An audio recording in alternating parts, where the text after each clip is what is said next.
Good evening, everyone. James Hancock here. I'm back with a review of a movie that I've been dreading seeing for quite a while, so much so that I openly hoped that Disney would simply put the movie on a shelf after they acquired Fox.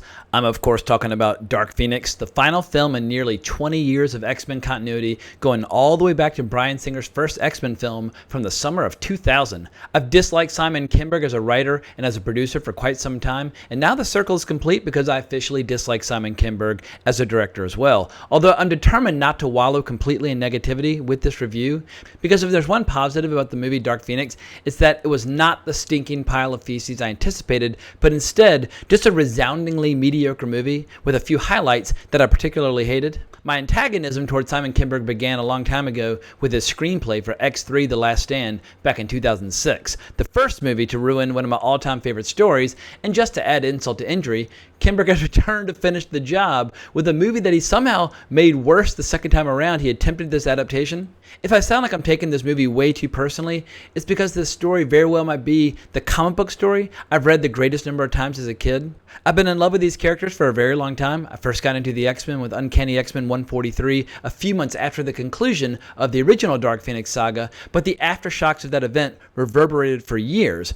Luckily, through reprints like Classic X-Men as well as classics like Marvel Masterworks, I was eventually able to put together Chris Claremont's entire historic run on the title from the mid-70s to the early 90s, and I still have my very well-thumbed copy of the Dark Phoenix saga from my childhood.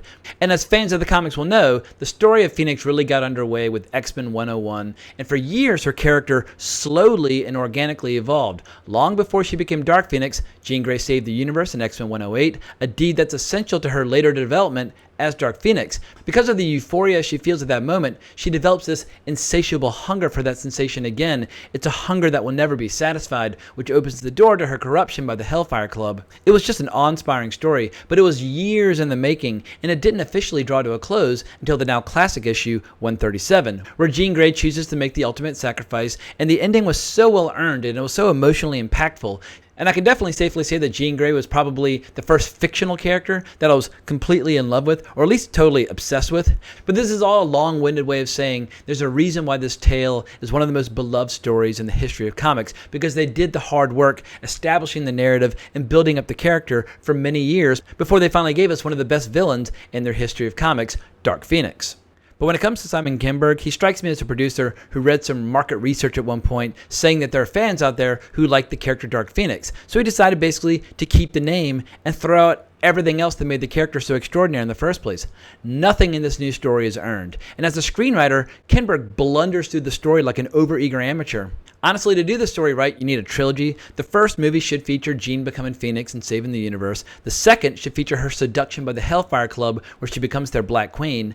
And the third and final film should be the X-Men fighting to the death to save their friend's life when the universe demands her death because of her crimes as Dark Phoenix. It should be epic, monumental, and it should have seismic cultural impact. It should feel as impactful to fans out there if they were to take a character like Iron Man or Captain America or Thor, someone who's totally beloved, and give it similar treatment. But this new movie will have no cultural impact at all and will be quickly forgotten. Simon Kinberg will have officially played a huge role in dimming the overall cinematic legacy of this franchise. In spite of many embarrassing movies over the years, we can't forget what this series accomplished. The first two films in 2000 and 2003 played an enormous role in launching the 21st century superhero film as we know it. And then more recently, Deadpool and Logan were two of the best R-rated superhero movies ever made. And back in 2014, I was feeling really optimistic. In my opinion, Days of Future Past did a brilliant job of doing a soft reboot of the franchise by linking the characters from Matthew Vaughn's X-Men First Class with the actors who had launched the franchise in the first place. And I was just so excited about where the series might be heading in the years to come. But flash forward to 5 years later, we have a franchise in ruins, and the lion's share of the blame belongs to Simon Kinberg. The silver lining is that Fox now has been sold to Disney, placing all these characters back at Marvel where they belong. But as it stands, I think it's going to take many years of very careful planning for these characters to be restored to the glory they deserve. But just so we can fully appreciate the magnitude of Kinberg's failure, let's discuss some highlights from his latest venture. Obviously, if you don't want spoilers, now's your chance to cut and run. Most of us have known that this movie was in trouble for a very long time, and that suspicion or that fear was confirmed by the early trailers. But as we got more and more news about the reshoots and disastrous test screenings, it was clear to just about everyone who was paying attention that the writing was on the wall for this movie. But I didn't realize just how bad things would be until I started seeing clips released to promote the movie. The most alarming scene released early on was one featuring Mystique screaming at Charles Xavier, claiming that the women on the team are always saving the men and that he needs to rename the team the X-Women. First and foremost, the scene doesn't even fit the style and tone of the rest of the movie. The scene just prior to her accusation features the entire team, men and women alike, working harmoniously, risking their lives, trying to do something good. But this loathsome scene with Mystique feels deliberately inserted to try and score points with people who clearly don't understand the X-Men or have an appreciation for their history. Simon Kinberg's picking a fight where there simply isn't one, deliberately alienating fans of these characters. Of all the comic book franchises in pop culture history, the team with the best female characters by far has always been the X-Men. One of my favorite periods of the book was in the late 80s when Chris Claremont was working with artist Mark Silvestri. At the time, the team had Storm, Rogue, Dazzler, and Psylocke all in the lineup alongside Wolverine, Colossus, Havoc, and Longshot. All 4 female characters were complete and total badasses, and they didn't have to lash out with petty vindictive statements in order to prove their worth. Kinberg's also completely overlooking the fact that during the great heyday of the X-Men in the 80s, writer Chris Claremont was working with his dear friend Louise Simonson, who was editing Uncanny X-Men with him, while also working as a writer and editor on the X-Men spin-offs, The New Mutants, and X-Factor. Put simply, this scene only underlines just how little appreciation Simon Kinberg has for the stories and the creators that make this franchise so special. But getting down to the nuts and bolts of the movie itself, one of the main problems is that we have a scenario where really good actors that I genuinely love are underserved by subpar material. Or the flip side, we have characters that I really love who are let down by underwritten parts. For most directors, it would be an absolute dream to work with a lot of this cast, but they're completely squandered on this film. Or worse still, characters like Cyclops, Storm, and Nightcrawler, they might as well not even be in this movie. And these are some of the most historic, kick-ass, beloved characters in the history of the X-Men. And as someone who's been a massive fan of Cyclops their entire life, both in the Chris Claremont era, as well as in later eras written by guys like Grant Morrison and Joss Whedon, but in my opinion, his character is easily one of the biggest missed opportunities creatively from the beginning of the franchise.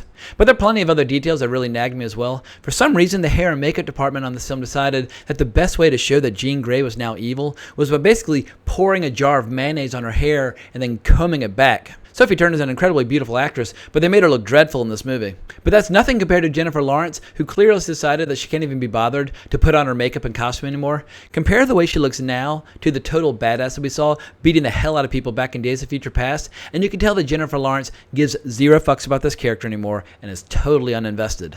This movie also proves that writer-director Simon Kinberg is a rank amateur when it comes to directing action. Of all the X-Men films I've seen, this movie features the clumsiest action scenes by far that are usually so overwhelmed by blurry CGI, you can barely appreciate what's happening. There's a fight scene where Professor X and his team and Magneto and his team are basically having a fight with each other while they're trying to cross a street in order to confront Jean Grey, and it's probably the worst fight scene in any superhero movie I've seen in 20 years. And by the time the film reached the final battle versus these generic interchangeable aliens that have come to claim the Phoenix Force for their own, I'd pretty much given up on the movie entirely. The only thing that holds this movie together at all is the sincerity of the performances by people like Michael Fassbender and James McAvoy, who are still giving this franchise their all, even if the material is totally beneath them. But all my grievances aside, I should acknowledge that some folks in the audience seemed to like it. There was scattered applause here and there, and the occasional cheer. And there was a row of kids seated behind me that I could tell were totally fired up by the movie, although most of them had no idea what was going on. There was one kid in the row who clearly had seen all the movies, and the rest were just asking them questions the whole time.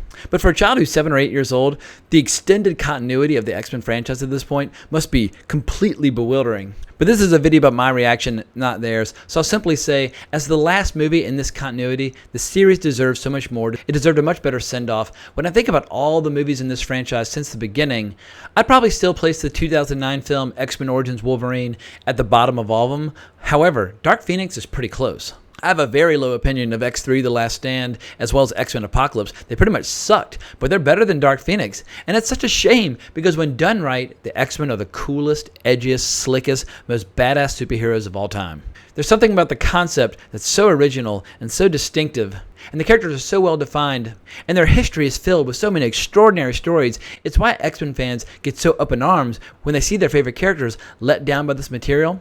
The flip side is a character like Colossus in the first Deadpool movie. They absolutely, completely nailed that character. It's my favorite version of Colossus that we've seen to date, and I was smiling from ear to ear that entire movie, just relishing the fact that one of my childhood heroes was on the big screen, done perfectly. So I remain optimistic that there's some filmmakers out there who have the potential and the talent to do these characters right, and perhaps after we've had some time to forget Simon Kinberg and his whole loathsome era, and after he's moved on to other projects, maybe Kevin Feige can match the material with the proper storytellers and give us something great.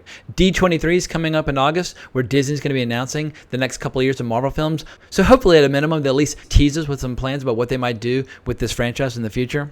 At any rate, I think I've ranted and raved enough to this point. It's time to wrap this video up. If you enjoyed this reaction and review, please consider subscribing to my channel. If you want to talk about X-Men or comics or whatever, the best place to reach me is always on Twitter at Colbrax, but I can't thank you enough for watching the video. I really appreciate the support, but more importantly, as always, onwards and upwards.